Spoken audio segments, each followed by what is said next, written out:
Good morning, good afternoon, good evening. Welcome to everyone to the Conversation Circle Gender Bias and Economic Policy. We are admitting people in. So let me just do a welcome at the moment and then make sure we can get everyone in. I see that there are people in the waiting room. So welcome to everyone. Thank you for being here. We have someone else. We have more people in the waiting room. Great. Hello, welcome. We are admitting people. We have quite a few people coming in at the moment. So thank you for being here. Yes, good morning, good afternoon, welcome everyone. And good evening if you're joining us And from good evening. Europe or the East, further east. Greetings. Yes. How about that, Oh. Rosa? Greetings, everyone. Greetings. Greetings Welcome, to everyone. Yeah. Welcome. Delighted that you're here. Good morning, good afternoon, good evening. Welcome to the NGO CSW Forum Conversation Circle, Gender Bias and Economic Policy.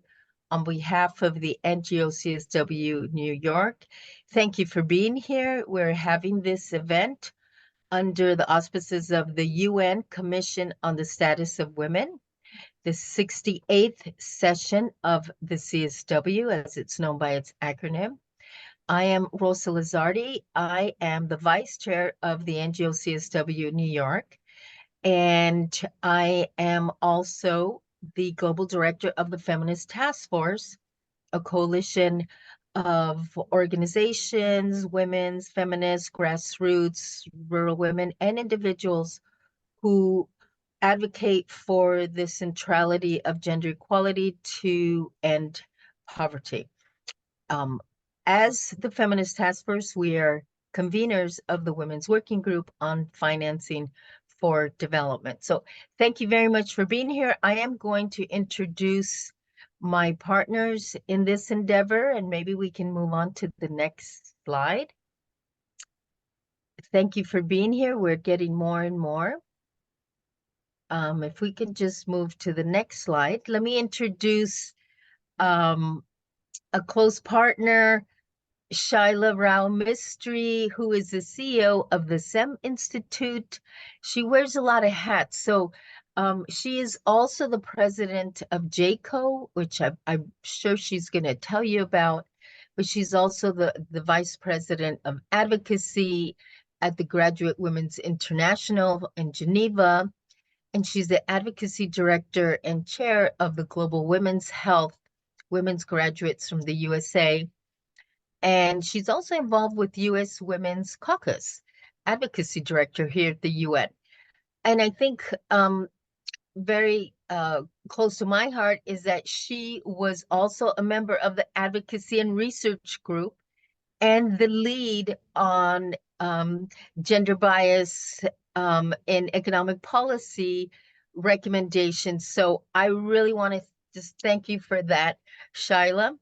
And then we also have Aditi Padiyar, who is a global fellow for gender equality. She's part of the first ever cohort of NGO CSW Global Youth Fellows for Gender Equality. And she currently serves as a program officer at the Women's First International Fund in India. She focuses on women's economic justice portfolio, contributing to initiatives that prioritize women's financial freedom.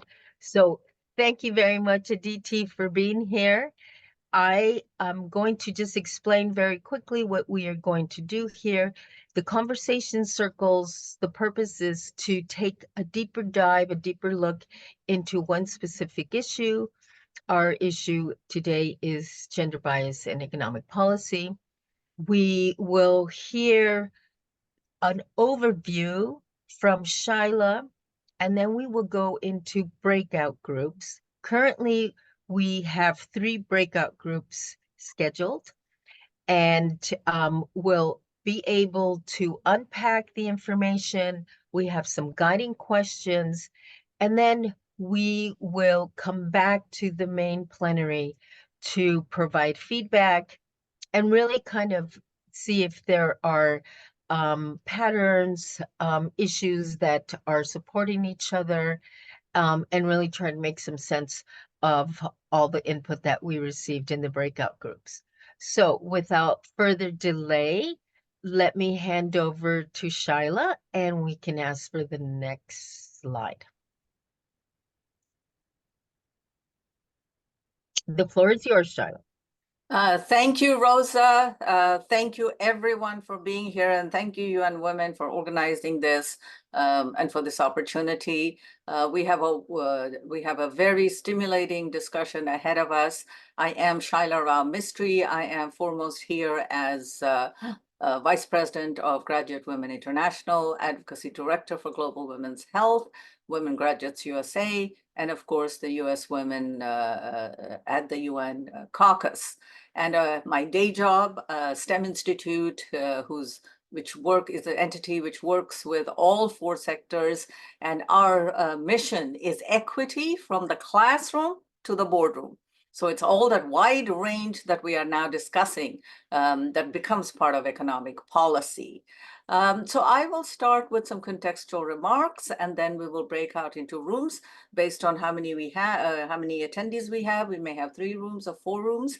There are 3-4 areas that we've already identified, and you will be placed in those rooms. And I will announce the list of what the topic focus is for each room. So now let me make some contextual remarks. The focus of economic policy, or the drivers of economic policy, are, of course, all 4 sectors of government, private sector, academia, and civil society. Let's not forget us. We have an important role here. So we know financial institutions are pivotal in shaping economic policy, development, and contributing to women's security. However, there's always a however, their intended outcome has not always been equitable. So today we're discussing gender bias and economic policy. And we're looking at impact on economy and how it perpetuates poverty and gender bias, which is the theme for our CSW this year. And we are seeking strategies to ameliorate factors that perpetuate this gender bias, and with reference also to the unbanked women and vulnerable populations. So just to frame our conversation on women and economy, so let's first look at the contextual role of financial institutions and infrastructures in economic development. There is a paradox of unintended gender bias.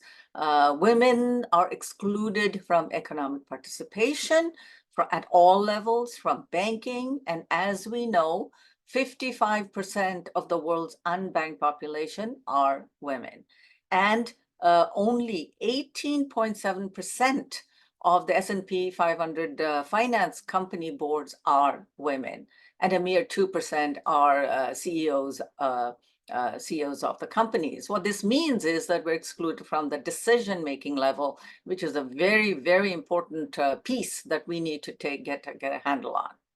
So what does economic inclusion, what does financial inclusion mean? What does it look like? It means and these are all issues you're going to be discussing in your breakout groups. So hence we're providing this contextual background. So meaningful financial inclusion means eliminating inhibitive systemic practices and creating an equitable and inclusive economic and financial landscape. So today, women represent 80% of decision-making in purchasing. They are key deciders in everything that's bought. And they are increasing as heads of households and are growing in micro and small business entrepreneurship. In the US, we say that small business is big business because 51% of business are small businesses, and they're people like you and I. And of that 50%, 46%, the largest growing number, are women micro enterprises. Yet we are left out. So how do we accelerate action? We accelerate action by establishing that financial inclusion that I mentioned. And again, this will be discussed in your groups, how we're providing access to financing, to loans, banking for women, and small business and micro enterprises. And how do we ensure policymakers and institutions recognize the diverse needs of marginalized groups, including women? And many of you have heard these discussions throughout CSW and in your life the rest of the year. How do we create gender responsive policies to advance women's inclusion in economic participation? As I mentioned, the discriminatory practices in lending includes charging women a higher rate of interest or requiring collateral. Certainly in the US, when a bank sees a woman coming along, they charge us 0.5% to 1% more and require more collateral. And based on the structure of inheritance and ownership and relationships within the family and so on, women don't have access to as much collateral or access to those networks that lead you, open doors for gaining that opportunity for loans and financing. So we need greater gender responsive policies, and to intentional is a word that we must all use in every section of our lives, intentionally extend opportunities and access to capital for women in micro and macro entrepreneurs. For entrepreneurs. So I can give an example. I serve on the University of California Council advising the Office of the President on issues of opening doors of opportunity for women and girls in education, because there's inequity there, and also in access for procurement. It's a huge university with 11 different universities, the UCLAs, the Berkeleys, the San Diegos, Irvine's, Riverside, and so on. 11 of them almost forms a small city. So they buy everything. And of course, they're buying from someone. We want them to buy and come to women entrepreneurs. And we also need to be aware, and this is something that should be discussed, is removing legal and embedded regulatory barriers of unequal access to credit. It's that small print that none of us magnify to look at. And not least, promote women's leadership. Again, this is a topic that we do not address enough. We talk about moving the needle, but the needle is too slow. We need to throw the clock out and start building our own tables. A seat at the table is not sufficient. We need to build our own tables and entities and raise our voices as civil society to reverse male-dominated boards and leadership structures at all levels. And we need to establish inclusive policies for recruitment, retention, gender positive work in environments. So we're referring to the harassment and the lack of safety in some work environments. And we're also referring to, and please discuss this, the artificial intelligence, which is supposed to be our friend. In some ways it is, because look at what we're doing right now. It's because we have the artificial intelligence and technology, we're all able to speak in this manner freely. So that with artificial intelligence, how it impacts access to health and recruitment is an important factor, because there are algorithms that are written in for those applications, and they can discount certain applications, and often it is the women's applications. So please do discuss that.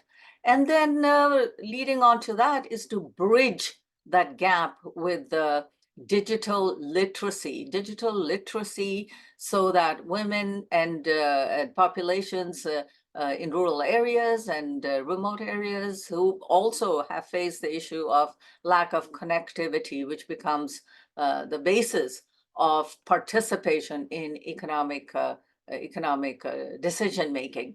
So we need to bridge those gaps to reach the underserved populations through safe mobile banking. Mobile banking eliminates the need for any of us to walk down dark alleys or to walk to a bank in rural areas. And also for us to support and invest in femtech platforms.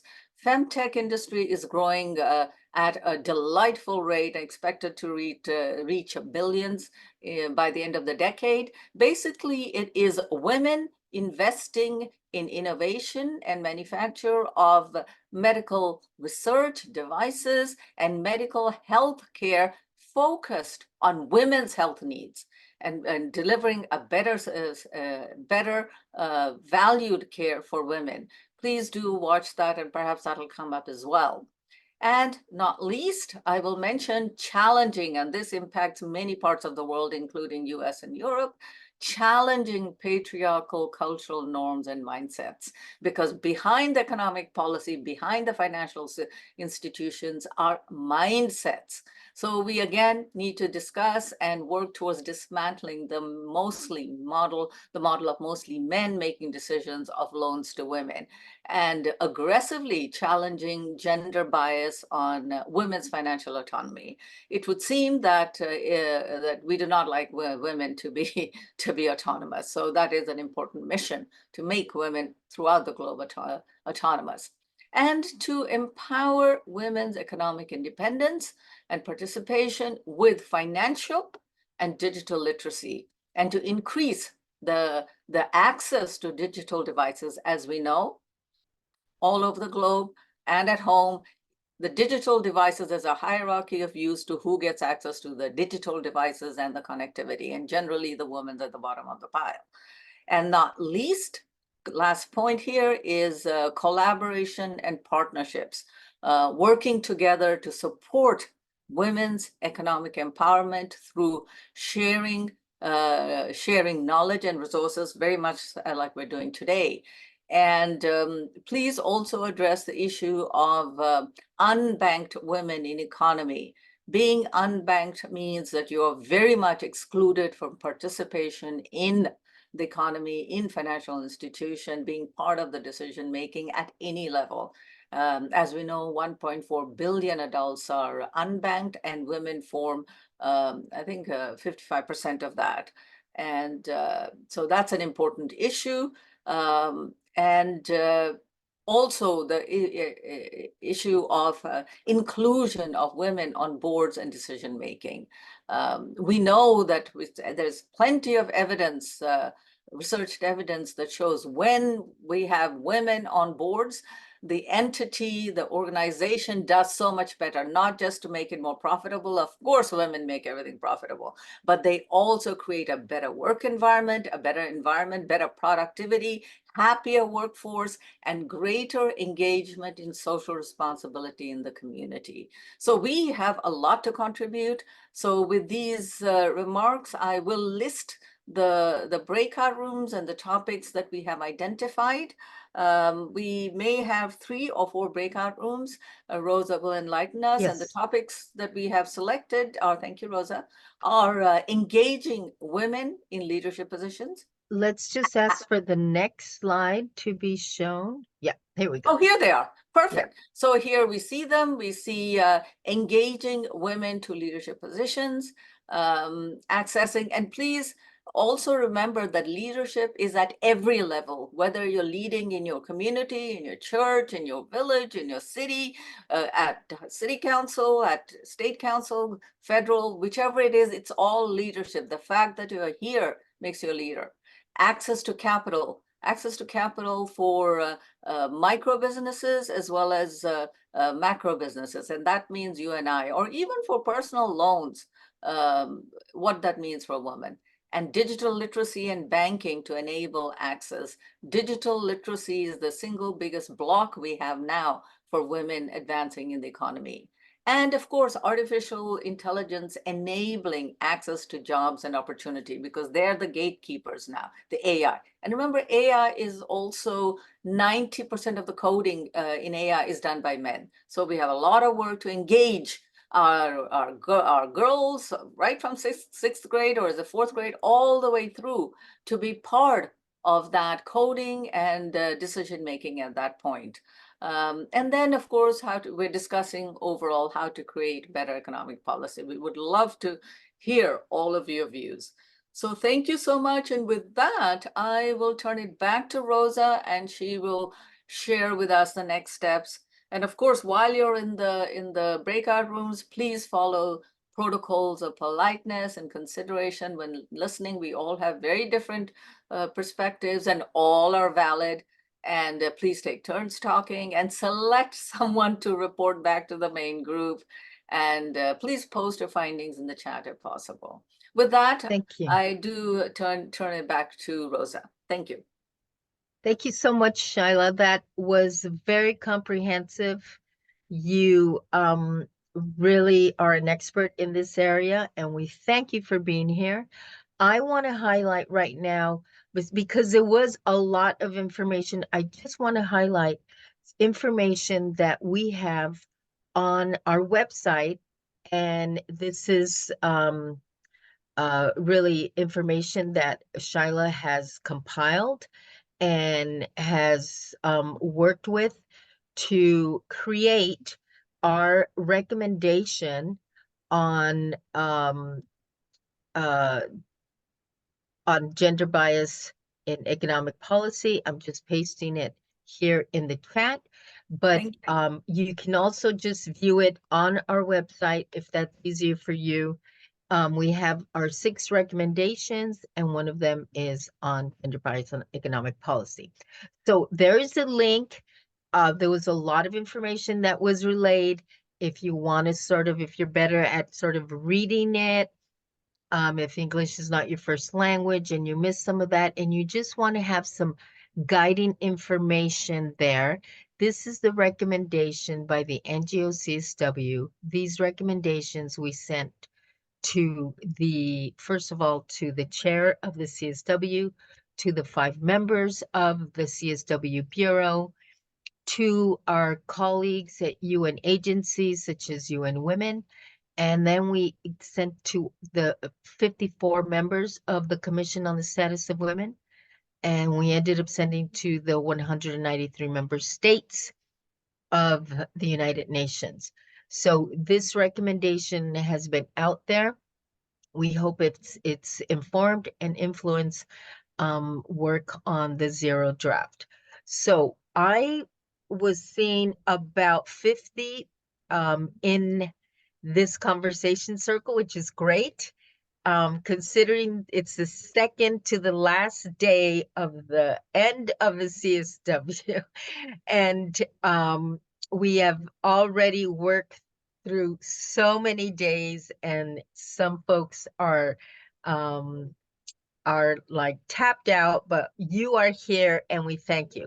So we're going to ask our wonderful Annabelle Gregg, who's in the background, to put us into 3 breakout groups. Now, Shyla, myself, and Aditi need to be each one of us in one of those so that we can provide the guidelines and moderate.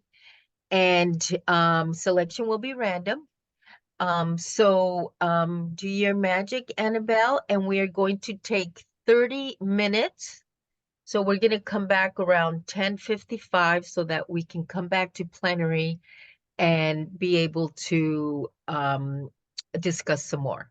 So and just to clarify, Rosa, we are not going to be doing the talking, right? We want all our we're going to be guiding. We are going to be guiding and listening. The questions are there. We'll post them again for people who came in late. But yeah, we'll choose someone who can report back so that we're not doing all the talking, but we because we want to listen. We want to listen, correct? Exactly. Learn, listen and learn. Exactly. So join your room right now, and we'll see you in the breakout room. See you soon. Have a great discussion.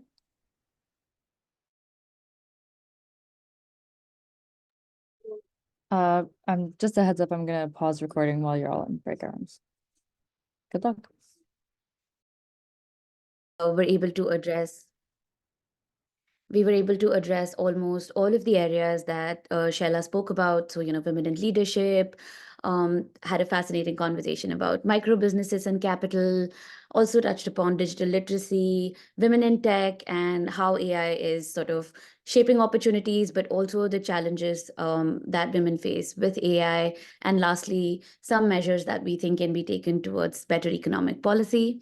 So without further ado, I will invite the rapporteur for room 1 to take the floor, share your learnings, tell us what you discussed about and your key takeaways.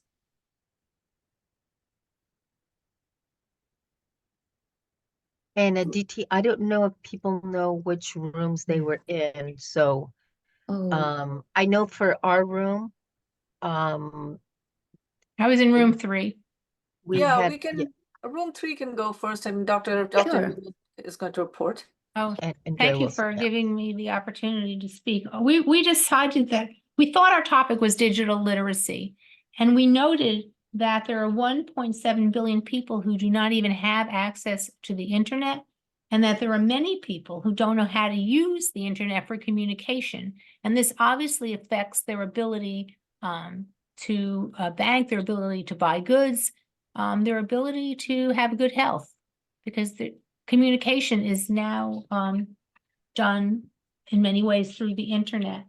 So we talked about and one of the problems, of course, there are cultural differences which we have to deal with, but one of the problems is that we have to change the mindset of men. We have to have men support us in learning how to use the internet, how to communicate, how to bank. And I think someone mentioned that we need to come up with messaging that will actually convince men to help us. And one of the thoughts was that we could let men know that if women can do these things, then they will help you in your work. The work will be less burdensome because women will be more able to participate. And the other topic we talked about was educating men and girls and boys at a young age about the internet, about banking, about health, whatever, everything you need to do with the internet. And then a couple of people thought that it would be a good idea to have separate schools for boys and separate schools for girls. I went to a women's college, which I thought was extremely beneficial for me, but I was older already.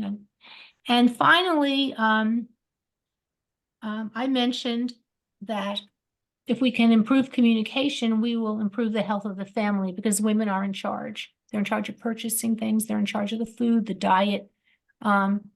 And so they'll be much better off if they have digital literacy. We talked about other things, but I'm going to let someone else speak. Thank you.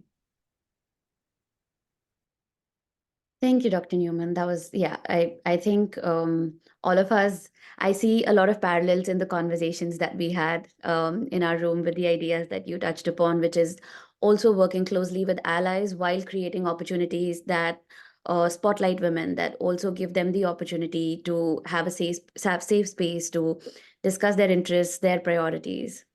So we can now move on to room 2 if you don't mind, we don't have any problems. So from my group, I'd like to invite Nimra Baba, who's a student and who's actually writing a blog on this conversation today. Hello, everybody. Very glad to be a part of this platform. Thank you for the opportunity. As Aditi introduced me, I'm a student of international development at Humber College, and I'm a major in political science and economics. I am here with my shared passion for economics and gender policy, and I'm really glad to be a part of this platform. And most of our conversations were around, as Aditi said, we discussed a lot of digital literacy and AI. I think a very interesting part of our conversation was around microfinancing and how it is very important for rural businesses and for rural women to support them. We have many successful examples in many global southern countries such as Bangladesh. However, if it's not done right, it can lead to many bad impacts such as farmer suicides or suicides of women but we realize that it is because this happens mainly when this is left unorganized and when the institutions are not held accountable and they are not guided by strong policies for economic policies such as this, for them to succeed, it is very important that they need to be under some sort of control and some sort of monitoring so that it is not used for purposes other than intended. We also talked about how women in the group that we were had fought their own battles for equal pay. They had realized that they were not being paid equally as their male counterparts and how they waged their battle. And one of the most important points that our group discussed was that it takes women to come together as a group to make a change, to advocate for a policy change, including economic policy changes. We as women need to come together and demand together. But it does not mean that we have to be a homogeneous group. It means that we have to account for the needs of every woman, no matter how different she is from me or she is different from each one of us. We can always all come together and demand rights and demand economic policies that are important for us as a group. This involves assimilating together and mobilizing our demands together. Our group members shared their own personal experiences from their fields and how they had seen this coming together. A very interesting example was that women in Bangladesh came together to fight domestic violence, and they all mobilized together and went to the men who were perpetrating the violence and convinced them to have solutions and convinced them to have dialogue over violence, and it was successful. And similarly, all these ideas led to us concluding that using our privileged platforms, such as all the women in this room have, to create the same for women who do not have that, and to use advocacy both at our personal level and at organizational level to demand better economic policies. Thank you. Thank you, Nimra. That was a very succinct summary of what was a very, very long discussion on, all of these areas. But definitely the conclusion was better advocacy and lobbying for the interest of women in our individual communities so we can hold organizations accountable, which is possibly the only way to, have a word in the economic policies and the way they are developed in our individual countries. May I please request the rapporteur for the next group to join us? Rosa, is that our group? Are we group one? Yeah, okay, cool. I'm Andrea Wilson. I'm from the Women's Equality Party in the UK. And I'm going to try and summarise what I think was a very wide-ranging discussion across our group, which I feel perhaps covered a lot of the territories that have been discussed, but maybe in a slightly different way. So I think as a theme, we sort of talked about how do you get women in the room, into the sort of the decision-making rooms, through how do you stop women being seen as an economic problem, to action around economic justice, and how that might separate out into supply side policy change and action and how you center women there, to demand side changes and how you help women and those who are creating the supply make access to funding more straightforward for women, through to mindset changes and how that works, and how much work has got to be done to change mindsets from not just having women leaders in the room that think like men, down to making sure that femtech that's designed around women's needs actually majors as well. So supply, demand, and mindsets. And then we talked quite a lot about bias and how we might change bias in all three of those buckets. So how you might change bias in the global financial architecture, which Rosa talked a lot about. Manuli talked quite a lot, and Faith, and I think Louisa as well, about bias in the demand side and what women expect and how we change what women expect from those systems. But that also spilled over into AI, and how AI has got bias inherently built into it against women. So we talked a lot about bias and how that needs to be changed. And then from the mindset into the social norms, actually, I think I've probably covered it all in there already, but social norms sort of underpinning all three. So bias are in all three, social norms are in all three. There needs to be global action, particularly at the supply side. There needs to be much more local action and advocacy, more in the mindset changing, but they come together. Thank you. Thank you so much, Andrea. I think all of us, similarly touched upon how changing mindsets requires a lot of buy-in. So there's, to have any significant impact on social norms, bias, and to adequately meet the expectations of women that are already a part of the system, but perhaps on the fringes or on the margins of these systems, especially in areas like AI, which is still largely unknown to, a major part of the world. Yeah, thank you so much.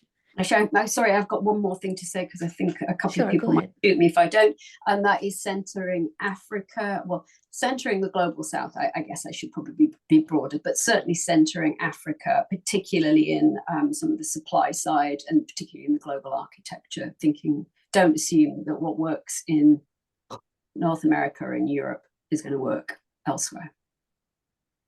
Absolutely. Yeah. Thank you. Thank you, everybody, for your contributions. Back to you, Rosa and Sheila. Thank you. Well, let me say that was marvelous. That a lot of stimulating conversation. This session, not the breakout groups, but the main plenary sessions are recorded. So if you want to go back and review the summaries, which I would like to do, I think that there was so much content in there. And the last point, especially, I think, especially within the financing for development process, we are advocating for, the developing countries, and from the perspective of the global south, that is really, really important. And I want to give Sheila a chance for some final remarks, because she's going to be joining a town hall and is being summoned. So I want to give you, Sheila, an opportunity for some final remarks, and then we can do, the whole plenary and see if there anything that resonated from the summaries, and anything people want to comment on, and maybe even your final remarks too. So Sheila, thank you so much. Yeah, thank you, Go Rosa. ahead. It was a stimulating discussion. It's good to hear all the different perspectives. We certainly got glimpses of that. So what I would look at in closing is some of the recommendations that come out of all of the comments that we received. And the first and foremost, I would say, is being intentional and recognizing the issues and taking strides to solve them. So it starts with dismantling barriers. It's not an easy job, but it starts with each one of us, and then expanding out into concentrically into our families, communities, cities, and states and countries. Financial inclusion with a comprehensive approach, which includes changing policy and mindsets to open that access. Because we have the system, we have the infrastructure, but we also have the mindsets that operate what goes on. So we need to work on both levels and target the loans and credits and investment in economic enterprises and economic loans. Because remember, financial security, economic security is the path to power for women, for their own autonomy. And pushing for gender responsive policies at all levels, whether that is education in the classroom, starting from not even 4th grade, 2nd grade, that means we're talking about 6-year-olds, and encouraging equal access to that education, whether it's at STEM or the digital literacy, which starts then, because small children are being taught how to use these digital devices. If you don't know how to do something, please ask your 4-year-old or a 4-year-old around you, they'll know how. And promoting women's leadership at all levels, supporting women in their path for leadership, representation in decision-making in roles in all financial institutions, please listen to all your voice within that says, yes, you can do it, and reach out and go for it and make sure things happen. And then, of course, came up in every group the awareness of challenges from cultural norms, very hard to fight, to stimulate the conversation on women's financial independence. The more women are independent and participating, the family is better off. The male-female relationships are in fact better off. Power is not finite, it's infinite. The more it is shared, responsibility shared, the better it is for all of us. And of course, collaborating amongst all stakeholders. And I cannot emphasize the importance of civil society. Our civil society voice is so important in bringing change. And the biggest change, whether it's to get votes or healthcare or whatever it is, has been driven by women, including the strides in space advancements, strides in medicine, strides in policy. All of those, they've been stimulated and led by women. It's just that the media has not given enough spotlight to it. Thank you so much, Rosa. Thank you, everyone. Thank you, DT. I will excuse myself because I am being summoned in the town hall to present. I'm actually presenting on artificial intelligence and the impact in all of the areas discussed. Thank you so much. Thank you, Shaila. Good luck. We will be in touch. Again, thanks to Shaila for Thank all you, her work Shaila. on the advocacy and research group and Absolutely. that recommendation there. And these recommendations we hope to also record. So Thank you. I will excuse myself. Okay. I'm Thank you. sure that Thank you, everyone. yeah, Yes. you just Thank you. And I did leave my contact information if anyone wishes to reach out on the issues that we've discussed. Happy to help. Thank you. great. I think we have that in the chat. Thanks so much. Why don't we bring everyone together and have just more a viewing of everyone. Yeah, here we go. And we have about 12 minutes to the end of our session, and I want to invite anyone to take the floor. I see that there are some writing here in the chat.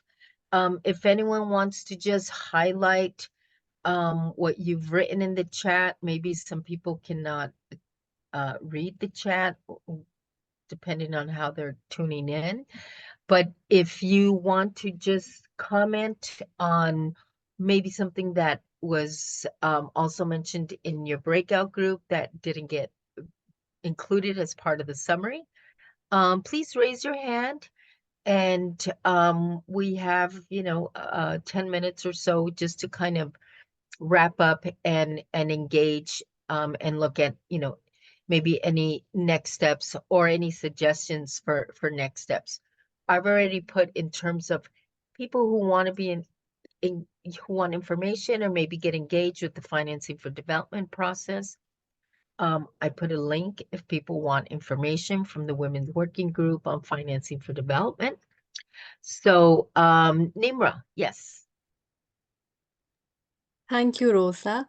I wanted to take this opportunity to learn more about something that I really struggle with. Whenever I, as a feminist, talk about feminism and gender equality in my classroom or in forums, I have often seen that men in the room, they remain quiet and they often do not engage. And I have never really understood why. Is it that they feel intimidated? Is it that they feel that if they speak up or give an opinion, we will not be respecting that?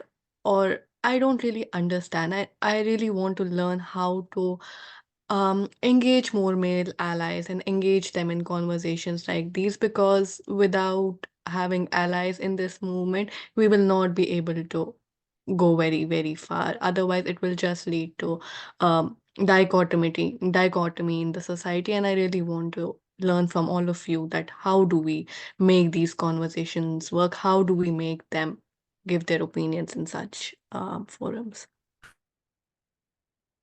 Great, thank you very much. And I think that might even be the subject of another conversation circle where we invite our male colleagues.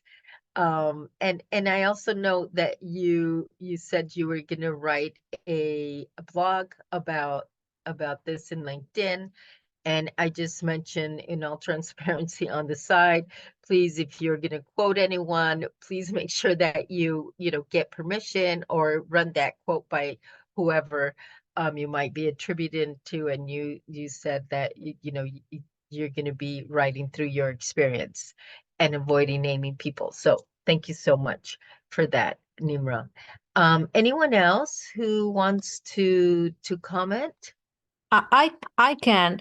So this is Luna from US. So a very good discussion. Thank you everyone for participation. It's a very important discussion. So the engagement it has to be engagement between women and men, and also between women and also between men. So a lot of times I have also faced the same thing when talking to men, is they become silent. And there are many reasons for it. One of them is they're trying to process it. They are in the process of accepting, non-accepting. Nobody wants to be in the position, yes, I deprive somebody. So it has to be a gradual process. And our job, both women and men, is to make this educative, not pointing fingers, but how we can make it better for each other. The other thing is there is some people, some men who will negate the advances. So even if some men are trying to help women, there are men who will negate them. And sometimes it's also women. So we have to do this in a small, so some of the solutions could be, suggestions is, do it in a small groups, maybe one in one. It's a better conversation. There will be more, and do it confidentially if necessary. Like, why do you not want to support women? And it's not supporting women, it's also supporting men. So it's not a women or versus men. It's about women and men helping each other. Find out first one at a time if possible, then a smaller group, and then a bigger group. And it has to be a combination by men and women. A woman talking to men helps, but women and men talking to a group of men helps. So when they hear from men also, they are more conducive. So it has to be both. And thank you for your efforts. It is difficult, but it is also doable. And each of us has to do something. So do what you can, and it will improve with as you go, as we grow older, as we do it more, we will also find different ways to achieve that. Thank you.